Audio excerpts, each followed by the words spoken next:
अस्सलाम वालेकुम first year बेटे। Open your biology book chapter number 3। आज हम थर्ड चैप्टर स्टार्ट करेंगे। चैप्टर 2 हमने कंप्लीट कर लिया है। Chapter third is cells and subcellular organelles. इस चैप्टर में बेटे हम सेल के बारे में पढ़ेंगे। व्हाट इज सेल, सेल को हम डिफाइन करेंगे। देन हम सेल की हिस्ट्री की तरफ चलेंगे, सेल थ्योरी पढ़ेंगे, सेल के डिफरेंट जो मेन उसके जो उसका पूरा का पूरा स्ट्रक्चर है, outer most layer, second layer and middle के अंदर जितने सेल ऑर्गेनेलीज प्रेजेंट है उनको वन बाय वन जो है हम लोग डिटेल से पढ़ेंगे। इसी चैप्टर में हम लोग प्रोकैरियोट्स और यूकैरियोट्स के जो मेन डिफरेंसेस हैं वो भी बेटे हम लोग जो है कंप्लीट करेंगे। Let's start with the reading और उसके साथ ही फिर मैं आपको इंशाल्लाह इसको एक्सप्लेन करूंगी। पेज नंबर बेटे आपका 48 है, चैप्टर आपका थर्ड है। In this chapter, cell and subcellular organelles, we will do a detailed study of cell, the fundamental unit that compose all living things. Building on your previous knowledge from grade 9th, we have explored the cell theory and examined the structure of both animal and plant cell. You will also discover the vital processes of cell signaling and the evolutionary potential of stem cell. Additionally, we will investigate the mechanisms of membrane transport that are crucial for cellular function. 3.1 cells, the basic unit of life. बेटे अभी हम start करेंगे। इससे पहले 2-3 line जो मैंने अभी reading की है डेट इज जस्ट इंट्रोडक्शन के आपने इस चैप्टर में क्या पढ़ना है। इस चैप्टर में बेटे हम लोग सेल के बारे में पढ़ेंगे, सेल थ्योरी और सेल के डिफरेंट टाइप के जो स्ट्रक्चर्स हैं both in animal cell as well as plant cell जो है वो बेटे हम स्टडी करेंगे। नेक्स्ट आपका आता है cells, the basic unit of life. Cell are the basic unit of life making up every living organism. In unicellular organism like amoebas and bacteria, a single cell carries out all the function necessary for life.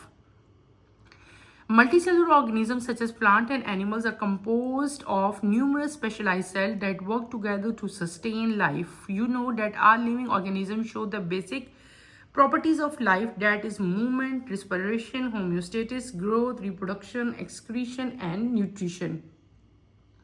These properties actually define living organisms. Cell perform all the fundamental activities that characterize living organism. Number 1, movement. Cell can move. For example, sperm cell move with their flagella. White blood cell travel through the bloodstream to fight infections. Inside cell, organelles move to carry out vital functions. Number 2, nutrition. Cell obtain nutrition from the environment to produce energy, build cellular structure and drive biochemical reactions. Number 3, respiration. Cell generate energy through respiration. This process break glucose to release ATP, the energy currency that powers cellular activities. Excretion. Cell remove waste product through diffusion and active transport, preventing toxic build-up. Homeostasis. Cell maintain a stable internal environment by regulating the movement of substance across their membrane. Number 6, growth. Cell grow by taking in nutrients and converting them into cellular components. Reproduction. Cell reproduce through mitosis and meiosis. Mitosis produce identical daughter cell for growth and repair, while meiosis create gametes for sexual reproduction. मैंने जो topic अभी reading किया है that is cell and basic unit of life. What is cell? बेटे cell क्या चीज़ है? Cell are the basic structural and functional unit of our life. ठीक है, हर लाइफ, तमाम की तमाम लाइफ जो है, जो भी अर्थ पे है, स्पेस पे है, एवरीथिंग इन वाटर, हर चीज़ का जो स्ट्रक्चरल यूनिट है, जो फंक्शनल यूनिट है, उस यूनिट को हम लोग क्या कहते हैं? सेल कहते हैं। ठीक है, हमने ऑर्गेनिज्म को उनके सेल की बेसिस पे दो मेन कैटेगरीज में, दो मेन क्लासेस में बेटे हमने डिवाइड किया। वो कौन कौन सी हैं? एक है यूनिसेलुलर ऑर्गेनिज्म और एक कौन से हैं बेटे? Multicellular organism. Uni mean one, वो ऑर्गेनिज्म जो के that consist of only one cell, उनको हम लोग क्या कहते हैं? यूनिसेलुलर ऑर्गेनिज्म कहते हैं। ये बात आपने याद रखनी है। फिर आपके आते हैं multicellular. What are multicellular organism? Multicellular organism वो ऑर्गेनिज्म है जो एक से ज़्यादा, अब ज़्यादा का कोई नंबर नहीं है, 2 भी हो सकते हैं, 3 भी, 10 भी, इवन उससे भी ज़्यादा थाउजेंड्स ऑफ सेल भी जो है वो प्रेजेंट हो सकते हैं। जब एक से ज़्यादा सेल प्रेजेंट होंगे ऑर्गेनिज्म में, या ऑर्गेनिज्म एक से ज़्यादा organism composed of more than one cell, तो इस तरह के ऑर्गेनिजम्स को हम लोग क्या कहेंगे, मल्टी सेलुलर ऑर्गेनिजम्स कहेंगे। यूनिसेलुलर ऑर्गेनिजम्स की कॉमन एग्जांपल क्या है, बैक्टीरिया। अभी हम डिटेल से चैप्टर 2 में बैक्टीरिया हमने कंप्लीटली स्टडी किया। मल्टी सेलुलर की ऑर्गेनिज्म तमाम के तमाम जो आपको प्लांट्स अपने इर्द गिर्द नजर आते हैं, इवन ह्यूमन बींग्स, हम खुद भी जो हैं मल्टी सेलुलर ऑर्गेनिज्म ही हैं। फिर हमने क्या पढ़ा कि सेल सेल क्या था, basic structural and functional unit. ठीक है, तमाम की तमाम लाइफ जो है वो सेल ही से स्टार्ट हो रही है। हम लिविंग ऑर्गेनिज्म जो है बेसिक प्रॉपर्टीज ऑफ लाइफ जो है वो शो करते हैं। ठीक है, देयर आर 7 बेसिक प्रॉपर्टीज। मैंने क्या वर्ड बोला, प्रॉपर्टीज बहुत ज्यादा है, लेकिन मैंने वर्ड बोला बेटे basic. There are 7 basic properties. वो 7 बेसिक प्रॉपर्टीज कौन सी, उनके नाम आपको फिंगर टिप्स पे याद होने चाहिए। 7 नेम्स हैं, कौन कौन से बेटे, आपकी लाइन पे लिखे हुए हैं, एंड वाली लाइन पे। Movement, respiration, homeostasis, growth, reproduction, excretion and nutrition. ये आपने नेमिंग जो है अच्छी तरह से लर्न करनी है। अब वन बाय वन हम सारे के सारे इनके नेम्स और इनकी डेफिनेशन मैं आपको समझाऊंगी। पहली प्रॉपर्टी आती है आपके पास मूवमेंट। What is movement? हम इस टाइम प्रॉपर्टीज पढ़ रहे हैं सेल की, तो सेल के अकॉर्डिंगली हम बात करेंगे, ना कि हम करेंगे ये प्लांट मूव कर रहा है या ये एनिमल मूव कर रहा है। बेटे हम किसकी प्रॉपर्टीज पढ़ रहे हैं, सेल की। Movement, cell can move, cell जो हैं वो मूव करते हैं। फॉर एग्जाम्पल सेल्स की बात यहाँ पे हो रही है, यहाँ पे इंडिविजुअल की बात नहीं हो रही है, आपने इसमें कंफ्यूज नहीं होना। इंडिविजुअल का मतलब है मैं एज ए पूरा ह्यूमन बीइंग इंडिविजुअल हूँ। ठीक है, मेरी मूवमेंट की बात नहीं हो रही, यहाँ पे मैं बात कर रही हूँ सेल की मूवमेंट की। तो सेल कैन मूव, बेटे सेल मूव करते हैं from one place to another. कैसे? 2 एग्जांपल्स आपके पास देनी है। एक दी हुई है sperm cell. Sperm cell move with their flagella. Body के अंदर मेल जो बॉडीज हैं वो एनिमल्स भी हैं, वो प्लांट्स भी हैं बेटे, उनमें क्या चीज़ प्रेजेंट होती है, स्पर्म सेल प्रेजेंट होते हैं। और स्पर्म सेल जो हैं वो अपने फ्लैजिला से मूव करते हैं। अगर आप लोग रिकॉल करो, आपने 10th क्लास में बल्कि उससे भी पहले आप लोग जो है प्लांट सेल पढ़ के आए थे, जहाँ पे हमने पोलन ग्रेन्स पढ़े थे, अगर आपको याद हो तो वो मोटाइल थे, मूव कर रहे थे टूवर्ड ओवरी। तो इसी तरह एनिमल सेल्स में जो है आगे हमने पढ़ा था, वहाँ पे स्पर्म सेल बन रहे हैं जो कि मूव कर रहे थे with their flagella. Next cell की जो आपको एग्जांपल दी हुई है, that is white blood cell. White blood cell जो है बेटे वो भी ब्लड स्ट्रीम यानी कि हमारे ब्लड का जो एक फ्लो है उसकी वजह से मूव करते हैं टूवर्ड, जहाँ भी इंफेक्शन हमारी बॉडी में होता है वहाँ पे क्या करते हैं, वाइट ब्लड सेल जो है वो मूव करते हैं और वहाँ पे जाके उनकी कॉम्युलेशन होती है, वो जर्म्स के अगेंस्ट जो है फाइट करते हैं। और यहाँ पे क्या है कि इनसाइड द सेल तमाम के तमाम वाइटल फंक्शन जो है वो ऑर्गेनेलीज जो हैं वो परफॉर्म करती हैं सेल के अंदर। नेक्स्ट प्रोसेस आपका आता है, मैंने बताया था ना 7 बेसिक फंडामेंटल जो है एक्टिविटीज़ हैं। उसके बाद हमारे पास क्या थी, नेक्स्ट हमारे पास आए थे nutrition. What is nutrition? Nutrition क्या चीज़ होती है, एक ऐसी चीज़, एक ऐसा सब्सटेंस जो सेल अपने बेटे एनर्जी के लिए लेते हैं, to produce their energy. Cell जो है वो फंक्शन जो परफॉर्म करते हैं उस फंक्शन को हम क्या कहते हैं, न्यूट्रिशन कहते हैं। और इसमें क्या होता है कि डिफरेंट टाइप के सेलुलर स्ट्रक्चर बनेंगे और बहुत सारे बायोकेमिकल रिएक्शंस जो हैं वो होंगे। जैसे कि कॉमन एग्जांपल मैं आपको फोटोसिंथेसिस की देती हूँ। फोटोसिंथेसिस के प्रोसेस में भी क्या होता है कि बेटे लार्ज अमाउंट ऑफ एनर्जी जो है वो रिलीज होती है in the form of ATP. और वो एनर्जी जो रिलीज होती है फिर प्लांट जो पूरा का पूरा प्लांट का सेल है वो डिफरेंट एक्टिविटीज परफॉर्म करने के लिए वो एनर्जी जो है उसको रिक्वायर्ड होती है। नेक्स्ट हम आते हैं रिस्पायरेशन की तरफ। Cell generate energy through respiration. Cell जो है वो रिस्पायरेशन के ज़रिए जो है वो एनर्जी उसकी बनती है और एनर्जी को जो है डिफरेंट टाइप के फिर आगे फंक्शन है, उनको डिफरेंट सेलुलर एक्टिविटीज़ हैं, वो सारी एक्टिविटीज़ परफॉर्म करने के लिए सेल को एनर्जी की ज़रूरत होती है। और वो एनर्जी उसे कैसे मिल रही है, थ्रू रिस्पायरेशन। यानी कि रिस्पायरेशन का प्रोसेस, जब सेल रिस्पायरेशन होती है तो कौन सा एनर्जी रिलीज होगी और वो एनर्जी आगे फर्दर जो है वो आगे प्लांट सेल जो हैं वो यूज़ करेंगे for their different processes, cellular activities. फिर आपके पास आता है एक्सक्रीशन। एक्सक्रीशन में क्या है कि सेल जो है रिमूव करते हैं अपनी बॉडी का waste product through this process. और कॉमन एग्जांपल इसमें कौन सी है प्रोसेसेस की, डिफ्यूजन, और दूसरी कौन सी है, active transport, preventing toxic build up. यानी कि बॉडी से जो वेस्ट मटेरियल है सेल का वो सारा का सारा रिलीज हो रहा है। अगर तो बेटे वो रिलीज ना हो तो बॉडी में in the form of toxic जो है वो स्टोर होता रहे, तो इनका रिलीज होना बॉडी से जो है बहुत ज़्यादा ज़रूरी होता है। नेक्स्ट नंबर 5 आपके पास आता है homeostasis. What is homeostasis? Homeostasis का मतलब होता है कि बॉडी का जो इंटरनल टेम्परेचर है, इंटरनल इन्वायरमेंट जो है सेल की बॉडी की, वो क्या रहे, सेल की मेंटेन रहे। तो सेल को अपना इंटरनल इन्वायरमेंट स्टेबल करने के लिए जो है जो प्रोसेस अंजाम देना पड़ता है उसको हम लोग क्या कहते हैं, होम्योस्टेसिस। होम्योस्टेसिस से क्या होता है कि बॉडी का जो इंटरनल इन्वायरमेंट है, इंटरनल टेम्परेचर है, वो क्या रहता है, वो रेगुलेट रहता है। ठीक है, ये प्रोसेस प्लांट सेल में भी होता है और एनिमल सेल में भी होता है, आपने इसको याद रखना है। फिर आगे आता है ग्रोथ। ग्रोथ क्या चीज़ है? ग्रोथ बड़ा इंपॉर्टेंट फंक्शन है। सेल जो हैं बेटे वो ग्रो करते हैं। कैसे ग्रो करते हैं? By taking different type of nutrients. और न्यूट्रिएंट्स उन्हें कहाँ से मिलते हैं? जब वो सारे के सारे न्यूट्रिशन का प्रोसेस कर रहे होते हैं और इन न्यूट्रिएंट्स को वो कन्वर्ट करते हैं बेटे इनटू सेलुलर कंपोनेंट्स। बहुत सारे सेलुलर कंपोनेंट्स आपके पास बनेंगे, ऑर्गेनेलीज बनेंगे, सारे के सारे डिफरेंट टाइप के न्यूट्रिएंट ही से जो है वो बनते हैं और इस तरह सेल की ग्रोथ होती रहती है, सेल की डिवीजन होती है, सेल साइज में इंक्रीज होता है। ठीक है, तो ये भी एक वाइटल जो है वो फंक्शन है। फिर आपके पास नेक्स्ट नंबर 7 आता है रिप्रोडक्शन। What is reproduction? आप सारे फैमिलियर हो।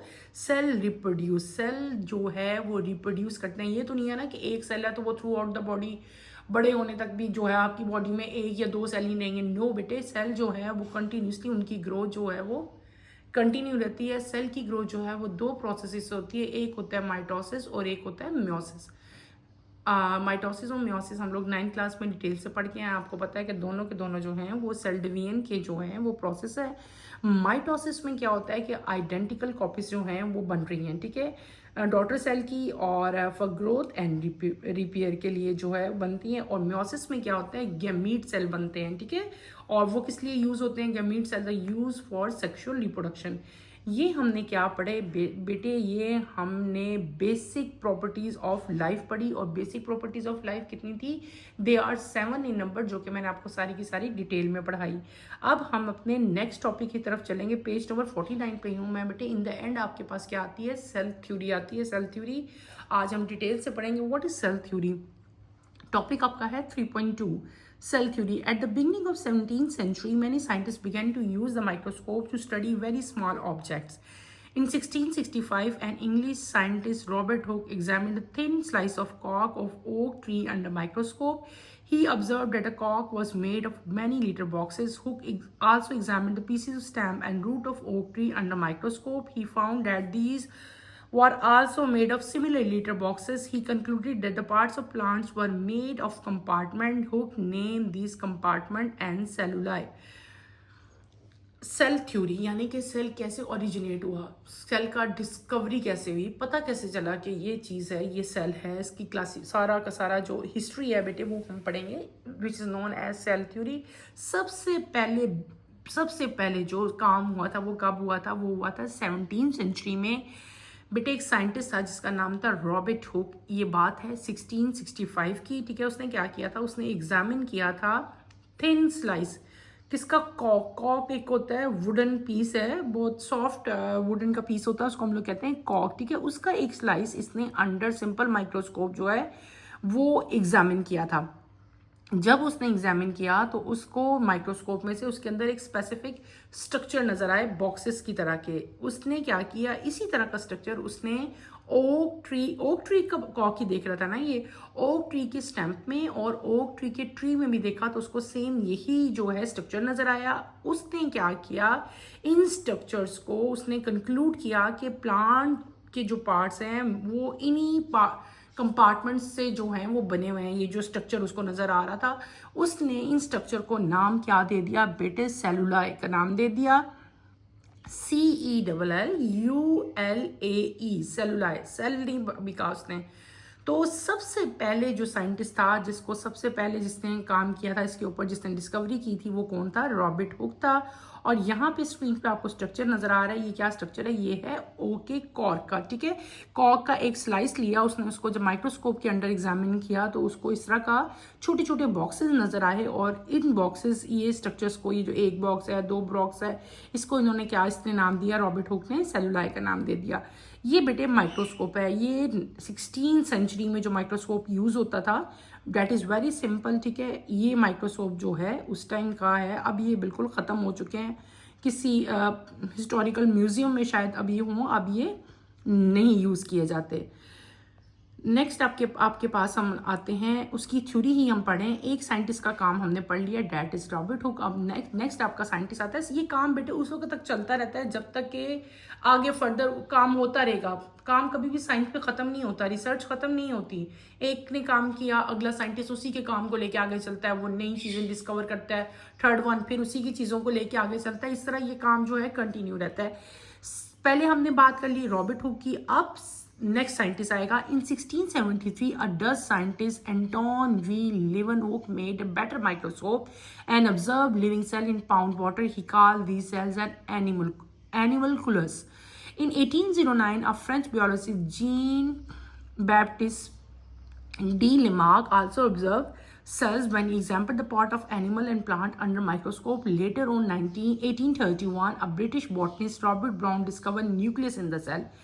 All these studies, biologists began to organize information about cell. In 1838, the German botanist Matthias Schroeder observed many parts of plant under microscope. He concluded that all plants were composed of cells. The next year, the German zoologist Theodor Schwann concluded the same for animal. In 1885, the German physician Rudolf Virchow observed that cell come from other cell. In 1862, Louis Pasteur provided the experimental proof of this idea. These observation was combined to form a basic theory about cell. It is called cell theory. It has three essential points. All living things are composed of one or more cell. Number two, cell are basic unit of structure and function in an organism. Number three, cell come only from division of pre-existing cell. हम क्या पढ़ रहे हैं बेटे, हम पढ़ रहे हैं सेल थ्योरी। हमने क्या पढ़ा, सेल थ्योरी। सेल थ्योरी में सबसे पहले काम हमने किसकी वर्किंग पढ़ी, हमने पढ़ी 16th सेंचुरी में वर्किंग रॉबर्ट हुक की, जिसने क्या किया था, कॉर्क जो है उसको उसने एग्जामिन किया था। किसका कॉर्क, ओक जो ट्री है उसका कॉर्क उसने देखा था, और उसने वहाँ पे जो एग्जामिन किया, जो उसको स्ट्रक्चर बॉक्स लाइक स्ट्रक्चर्स नजर आया, उसको उसने नाम दे दिया सेलुलाई का। नेक्स्ट साइंटिस्ट आपका आता है 1653 में, उसका नाम क्या है बेटे, एंटन वैन लेवनहुक, ठीक है। इसने उससे जो पहला माइक्रोस्कोप था ना, उससे बेहतर एक माइक्रोस्कोप जो है उसने बनाया, और इसने क्या किया कि जो पाउंड वाटर के अंदर ऑर्गेनिजम्स थे उनके सेल को जो है इसने ऑब्जर्व किया, और उसको डिफरेंट स्ट्रक्चर नजर आया। इसने उन स्ट्रक्चर को क्या नाम दे दिया, इसने उनको नाम दिया एनिमलकुलीज, ठीक है। एनिमलकुलस भी कह सकते हैं, एनिमलकुलीज भी कह सकते हैं, ठीक है। तो इसने क्या नाम दिया उन सेल्स को, एनिमलकुलस नाम दे दिया। फिर उसके बाद 1809 में एक फ्रेंच बियोलॉजिस्ट आता है बेटे, लिमार्क। उसने भी क्या किया कि इसने तो सिर्फ एनिमल्स के पार्ट्स देखे थे ना, और उससे पहले जो आया था रॉबर्ट ब्राउन, उसने सिर्फ प्लांट्स के देखे थे। इस साइंटिस्ट ने क्या किया, इसने ऑब्जर्व किए, एग्जामिन किए दोनों के पार्ट्स, एनिमल सेल के और प्लांट, दोनों एनिमल और प्लांट को लिया और उनको माइक्रोस्कोप के अंदर देखा, और उसने क्या देखा, उसको भी सेल जो है वो नजर आए।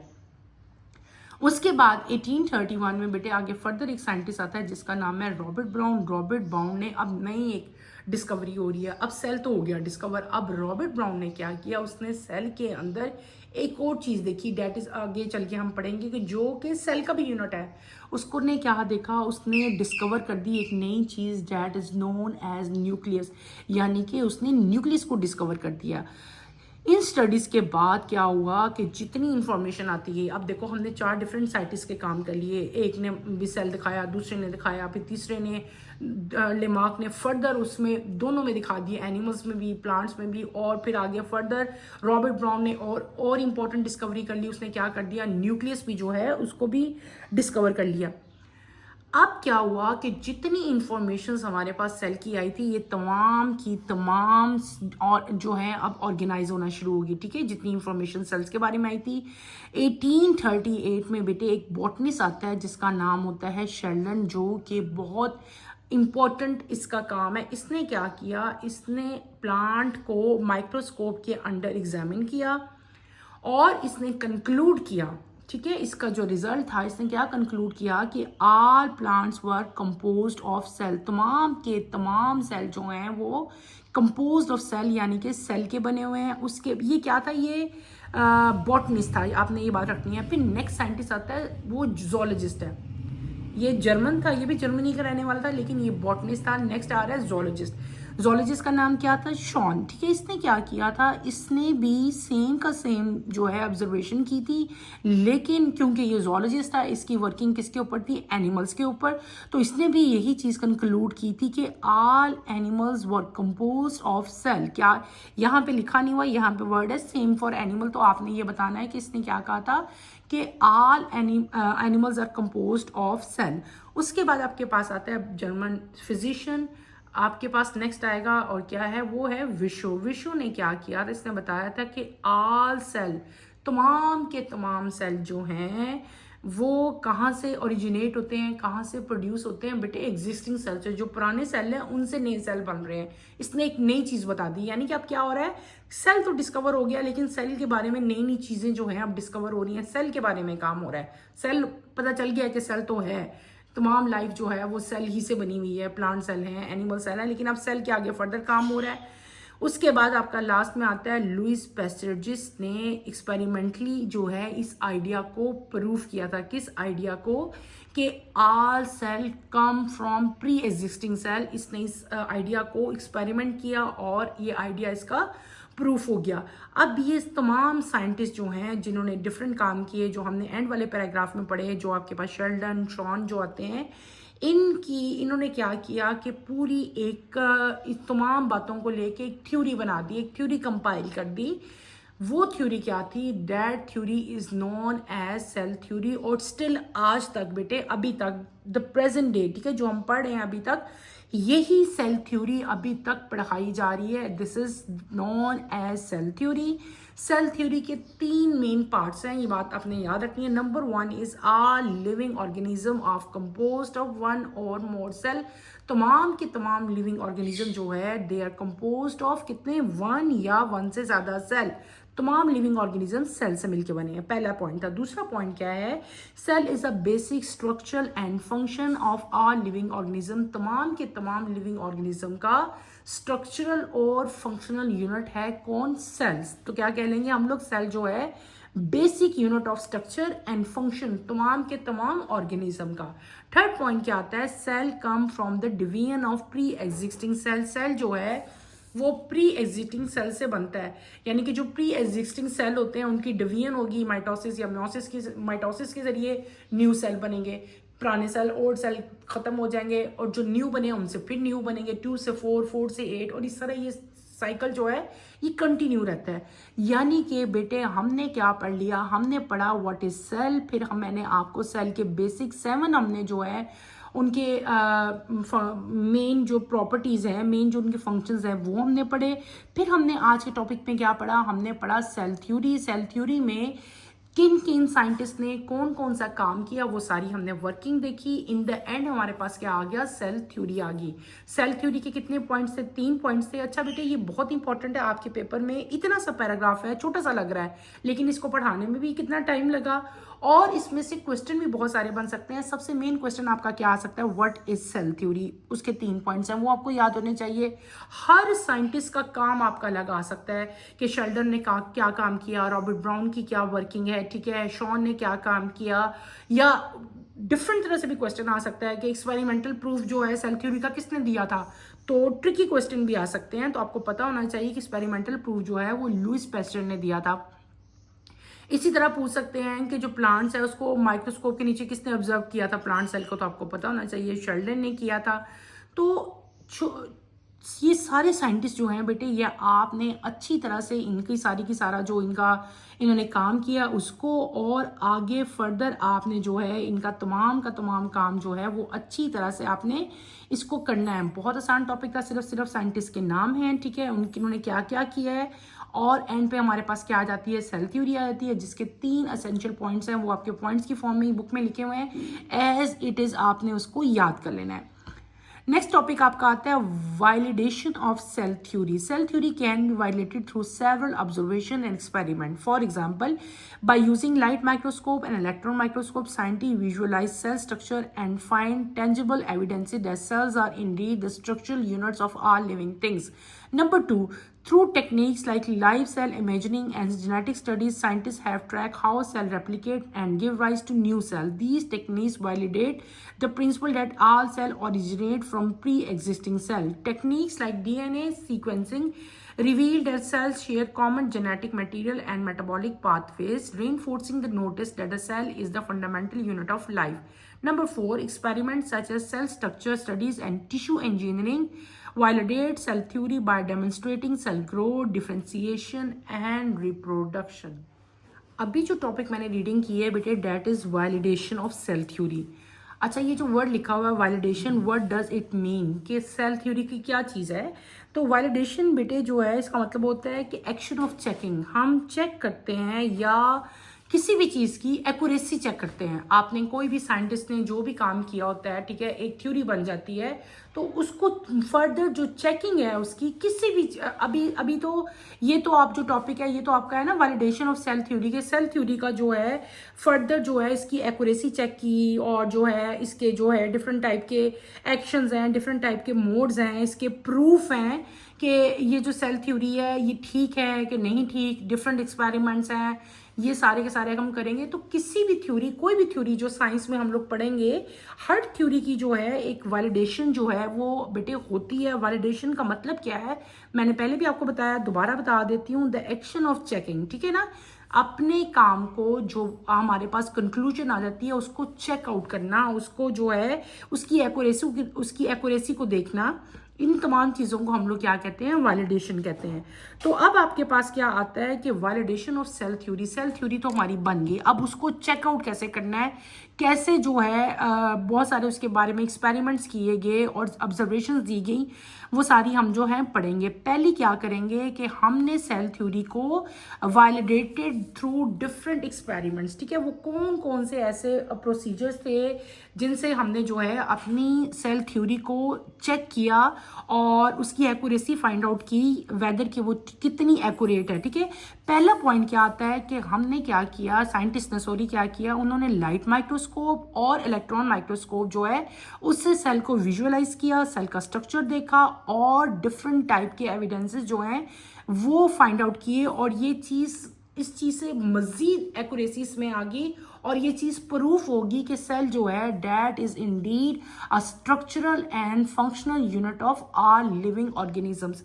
समझ आ गई पहले पॉइंट की, क्या कैसे मजीद हमने उसको चेक किया, through electron microscope and through light microscope. Number 2 की तरफ आते हैं, थ्रू टेक्निक्स, बहुत सारी टेक्निक्स, बहुत सारे फंक्शंस ऐसे जो हैं वो हमने यूज़ किए, साइंटिस्ट ने क्या अप्लाई किया। 2 फंक्शंस आपको एग्जांपल्स देनी है, लाइव सेल इमेजिंग और दूसरी कौन सी आपकी आती है, जेनेटिक स्टडीज़।